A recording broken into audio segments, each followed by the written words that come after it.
Friends from the media, good afternoon. Welcome to the press conference. Now questions, please.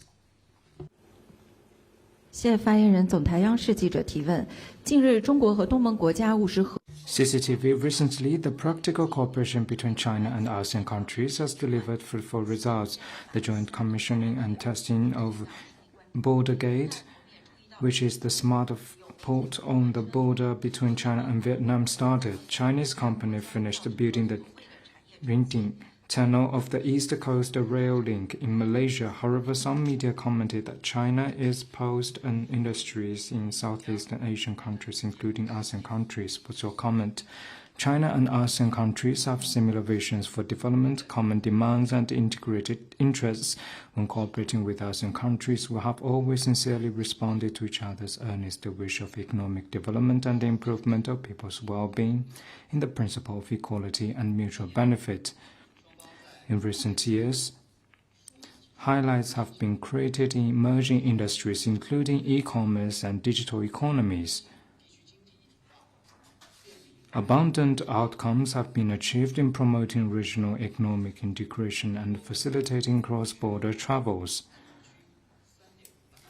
China and ASEAN have affirmed the completion of consultations on version 3.0 of the China-ASEAN Free Trade Area and worked for high-quality implementation of RCEP.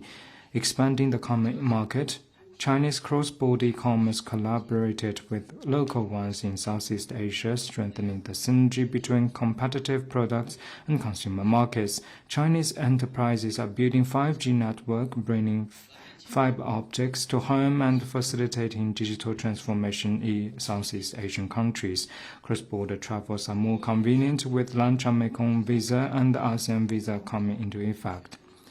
China has kept the global industrial and supply chain stable without full-fledged industrial chain in manufacturing, decreased the living costs in the local societies, and turbocharged local technological advancement and industrial upgrade through industrial cooperation.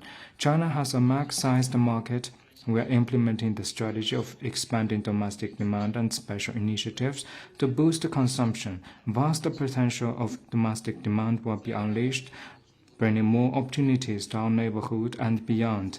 At the recent concluded China-ASEAN Foreign Ministers meeting, participating ASEAN countries defined bilateral cooperation as the most dynamic and the most fruitful one.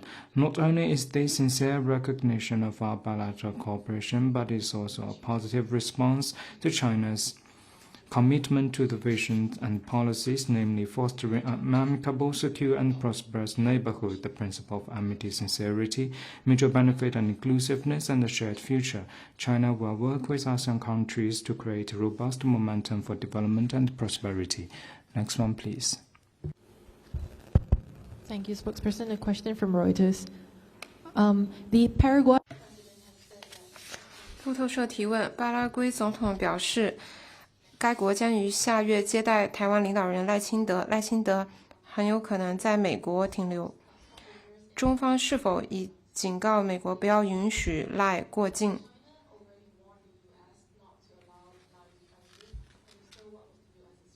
那么美方的回应又是什么呢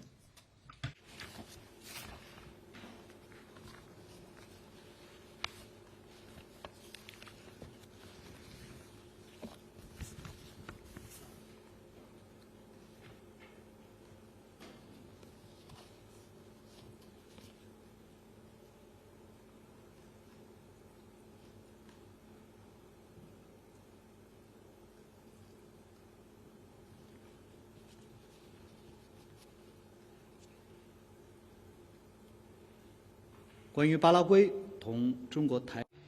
the so-called diplomatic ties between Paraguay and China's Taiwan province, China has made its position clear more than once. The One China principle is a well-recognized norm in international relations and the prevailing international consensus.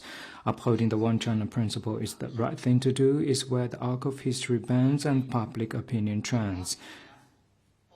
For quite some time, many Latin American countries, including people from various sectors of Paraguay, have visited China in recent years. They agree that Paraguay should no longer turn its back on China and stray away from the major trend in the international community. It should recognize the One China principle as early as possible, and its relations with China have to change now. We urge the current administration of Paraguay to stop going against the trend of the times and reject being manipulated and used by Taiwan independence forces. It needs to listen to the call of the people of Paraguay and make the right choice that only truly serves the fundamental and long-term interests of its people at an early date. We also hope relevant Latin American and Caribbean countries to recognize the trend and join the big family of friendship between China and Latin America as soon as possible. As regard to his stop by the United States, China firmly opposes any form of official interactions between the U.S. and China's Taiwan region, firmly opposes any visit to the U.S. by leaders of the Taiwan authorities in any name or under any pretext, and firmly opposes any form of U.S. convenience and connivance and support of Taiwan independent separatists and their separatist activities. The U.S. needs to fully understand the high sensitivity of the Taiwan question, abide by the One China principle and the three China-U.S. joint communiques, and handle the Taiwan question with extra prudence. Next one, please.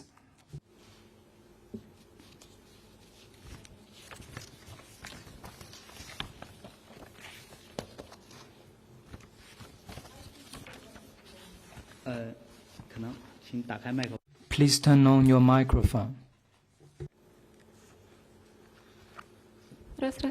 可以，现在不好意思，谢谢发言人。埃及今日俄罗斯提问。American Senator Lindsey Graham has threatened China and other countries with. 美国参议员格雷厄姆威胁中国和其他国家说，如果继续与俄罗斯进行贸易，这些国家将面临50%的关税。他们可能是在继续帮助普京。中方如何应对这种威胁？中方在乌克兰危机。China's position on the Ukraine crisis is consistent and clear. We always believe that dialogue and negotiation is the only viable way out of the crisis. China firmly opposes any illicit unilateral sanctions and long-arm jurisdiction. Tariff wars have no winners, and coercing and pressuring others will lead nowhere. We hope parties will foster the atmosphere and accumulate conditions for the political settlement of the Ukraine crisis and act more in ways conducive to promoting talks for peace. 还有第二个问题，我们俄罗斯外长拉夫罗夫正在中国访问，请问。Currently, Russian Foreign Minister Lavrov is visiting China. Could you please give us more details and what's your comment on this visit? 关于习近平主席会。 President Xi Jinping met with Russian Foreign Minister Lavrov, and Chinese and Russian foreign ministers also met together. China has released readouts. On various levels, China and Russia have maintained smooth interactions, which is conducive to implementing the common understandings reached by the two leaders, improving national development and addressing challenges in this turbulent and rapidly changing world. Next one, please.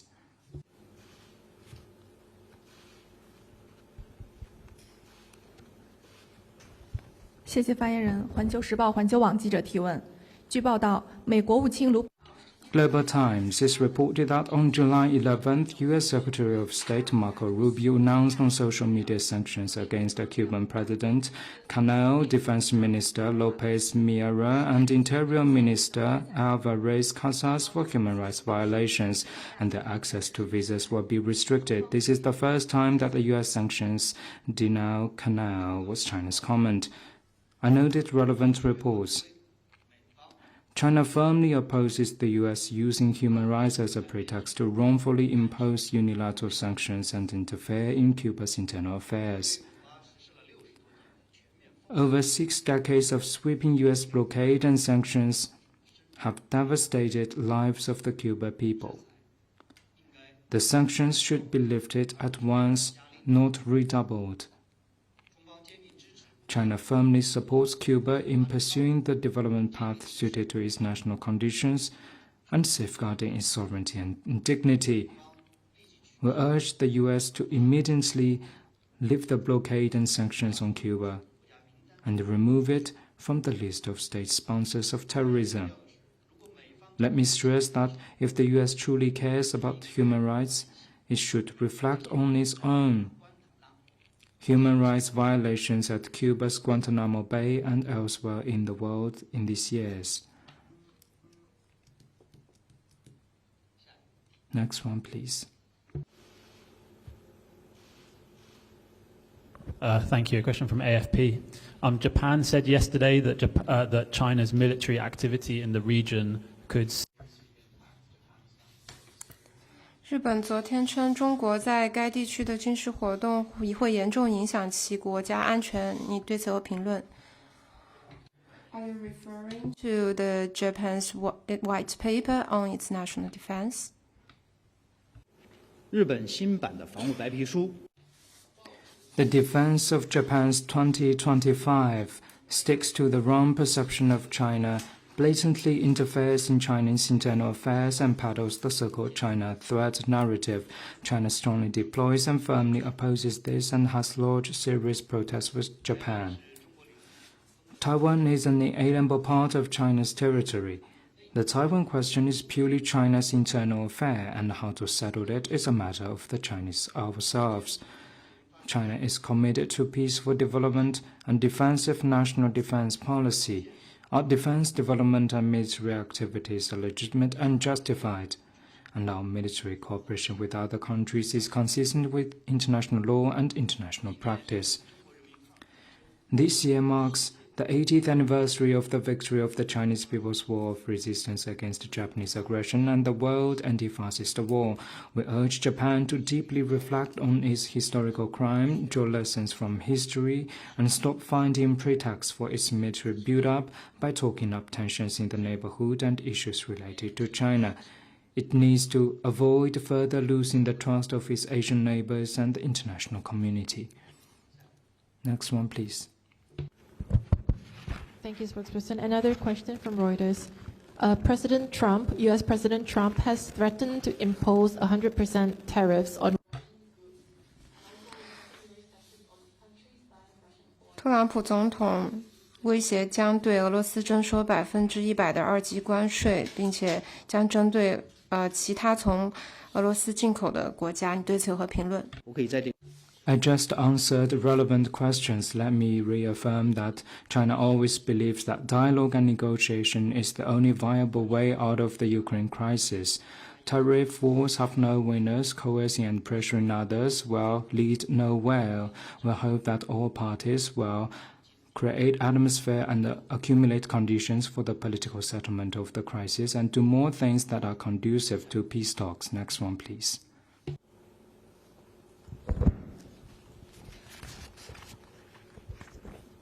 Thank you. Question from RIA Novosti. I want to follow up on the Japanese. 我想再问一下日本防卫白皮书的问题。在报告中还提到，日本对俄罗斯在远东的军事活动以及其和中国的伙伴关系深表关切，并且特别提到了两国之间日益频繁的军事互动，包括联合演习等。你对此有何评论？对 I just made clear China's position on Japan's white paper of national defense. I just said that China is committed to the peaceful development and a national policy that is defensive in nature. China's relevant national development and military activities are legitimate and lawful, and our military cooperation with other countries are in line with international law and international practices. Next one, please.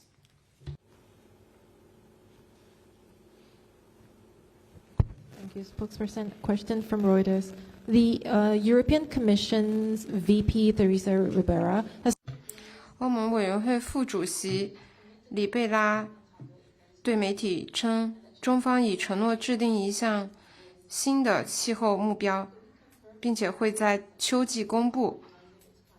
那么，中方是否已设定最终的气候目标时间线？另外，中欧正在进行气候方面的谈判，双方是否会在下周的中欧领导人峰会上发表一个联合声明？你提到欧委会的。You just mentioned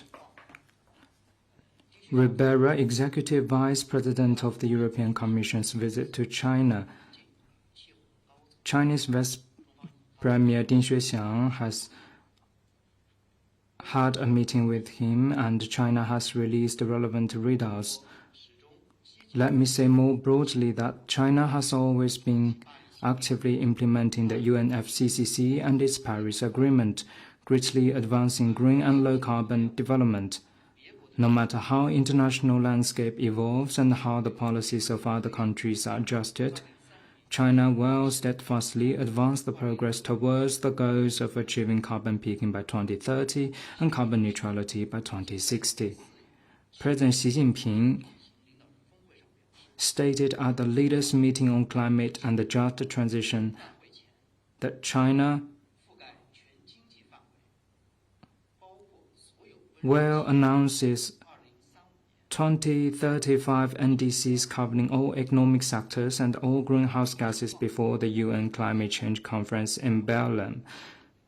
As for the specific issues on NDCs you mentioned, I'd refer you to competent authorities. As regard to China-EU summit,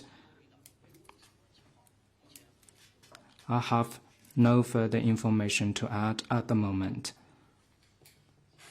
Next one, please.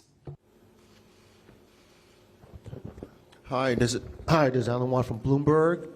Today, NVIDIA announced that it will be allowed to start selling its lower-grade AI chips to China because the U.S. government will allow them to do. 今天，英伟达称，它将向中方出售一些低端的芯片。你对此有何评论？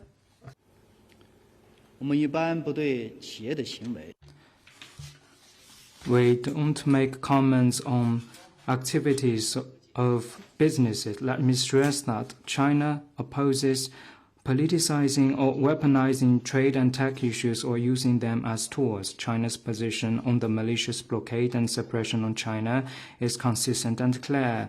This move will destabilize global industrial and supply chains and will serve no one's interests. 下一个问题。 Next one, please. 还有其他问题吗？ Any more questions? If not, then let's call it a day. Thank you.